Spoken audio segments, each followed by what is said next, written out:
The Story of an Hour by Kate Chopin. I did a little bit of research on Kate, and I found out that she is a feminist. She was a feminist author.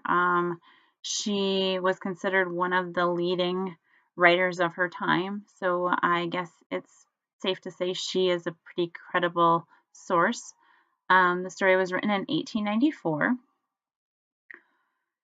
And it's a short story, and I skimmed through the beginning of the story, and it seems to be it's about a woman who is trying to process the news that her husband is dead.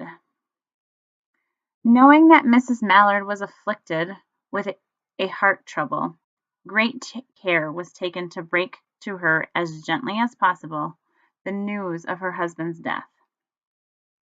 It was her sister Josephine who told her, in broken sentences, veiled hints that revealed in half concealing. I wonder why her sister doesn't just come right out and tell her that her husband has passed. It seems like something you would want to hear straight out. Her husband's friend Richard was there too, near her.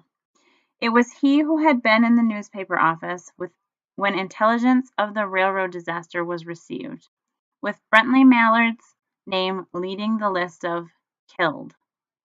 He had only taken the time to assure himself of its truth by a second telegram and had hastened to forestall. So he moved quickly to prevent any less careful, less tender friend in bearing the sad message. She did not hear the story as many women have heard the same, with a paralyzed or frozen inability to accept its significance. She wept at once with sudden, wild abandonment. So she was without restraint. She just let it all out in her sister's arms. That the author uses. She compares and contrasts her with how another woman might have might have taken the news. She didn't react like people normally would, or what people perceive would normally be the reaction. When the storm of grief had spent itself, she went away to her room. She would have no one follow her. There stood, facing the open window, a comfortable, roomy armchair. There stood, facing the open window, a comfortable, roomy armchair. Into this she sank, pressed down by a physical exhaustion that haunted her body and seemed to reach into her soul. I'm picturing this woman just sprawled in the chair, her expression totally blank, or vacant, if you will. She's just too tired to move. Like, she doesn't care. She could see in the window open square. The square would be a gathering place in the middle of town. Before her house, the tops of trees that were all aquiver with the new spring life. The delicious breath of rain was in the air. I can just almost picture smelling the rain, the dampness of the rain, like you would in the spring. In the street below, a peddler was crying his wares. The notes of a distant song which someone was singing reached her faintly, and countless sparrows were twittering in the eaves. Twittering, they're chirping, they're really making a lot of noise. There were patches of blue skies showing here and there through the clouds that had met and piled up above the other, one above the other, in the west facing her window. She sat with her head thrown back upon the cushion of the chair, quite motionless, except when a sob came up into her throat and shook her as a child who has cried itself to sleep continues to sob in the dreams.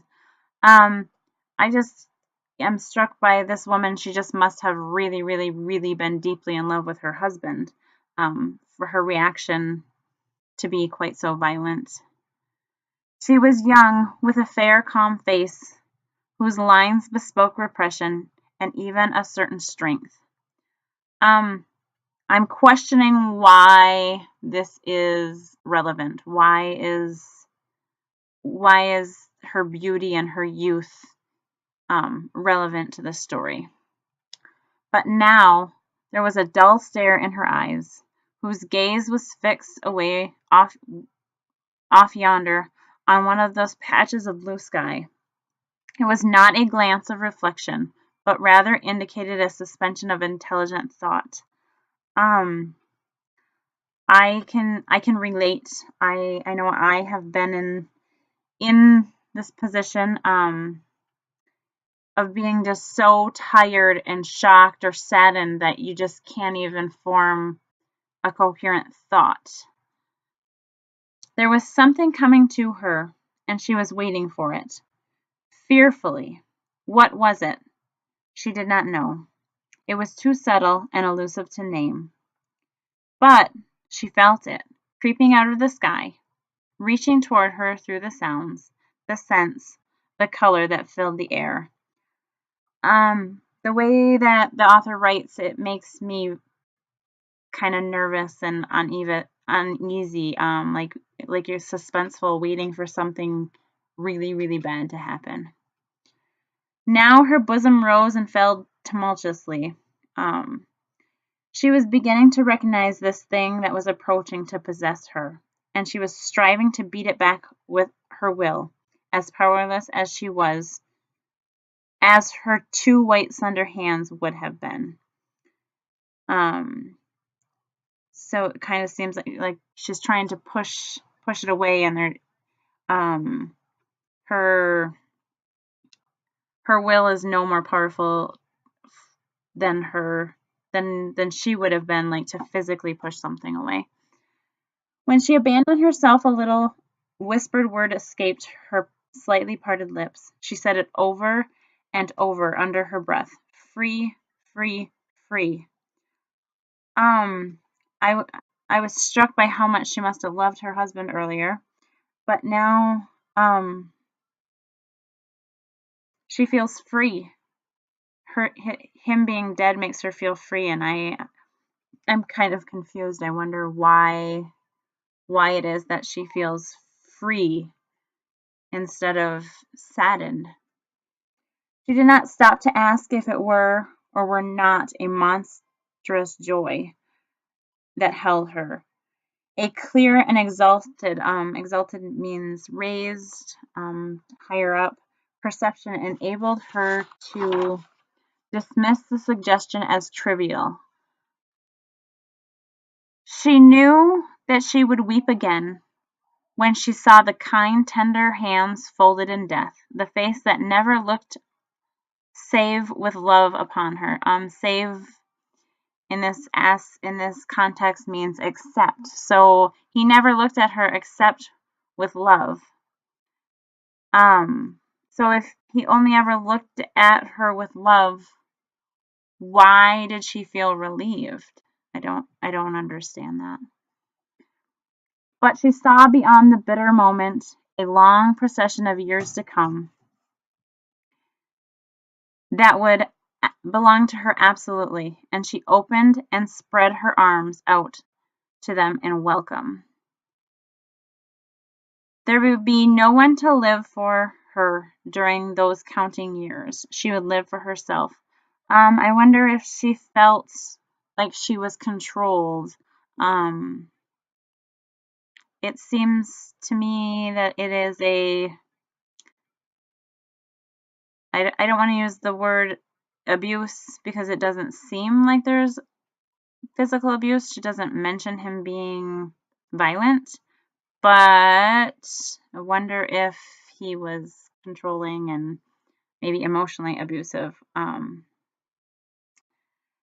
There would be no powerful will bending hers in that blind persistence with which men and women believe they have a right to impose a private will upon a fellow creature. A kind intention or cruel intention made the act seem no less a crime as she looked upon it in that brief moment of illumination. So yeah, I actually think I might have been right there. Seems like she feels like she was controlled, whether his intention was cruel or not. Um, I don't really know, but it seems like she felt repressed or controlled in the marriage. And yet she had loved him sometimes. Often she had not. What did it matter? What could love, the unsolved mystery, count for in the face of this possession of self-assertion, which she suddenly recognized as the strongest impulse of her being? So she felt like love wasn't as important as free will, I think. Free, body and soul free, she kept whispering.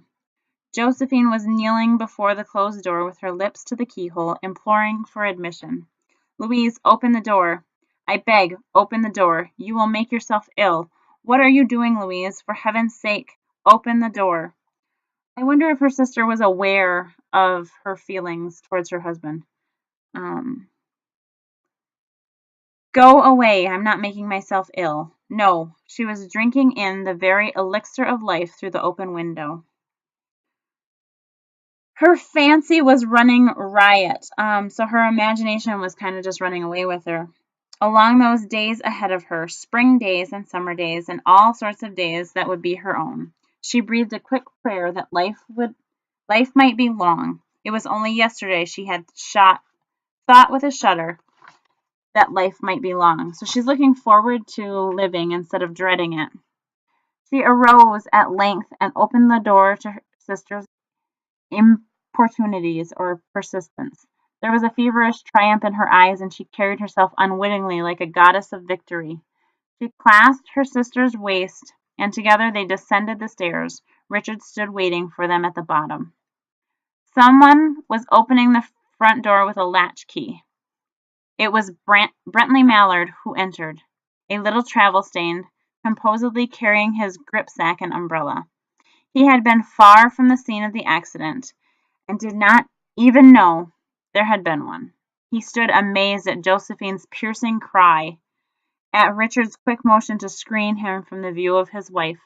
So she sees him and she screams out, and his friend for some reason tries to block his view. But Richard's was too late. When the doctor came, they said she had died of heart disease, of joy that kills. So obviously she died at the end of the movie, or at the end of the movie, at the end of the book, the story. I think it might be safer to say that she died from shock and not from joy. I don't think that happiness is what she was feeling in that last moment.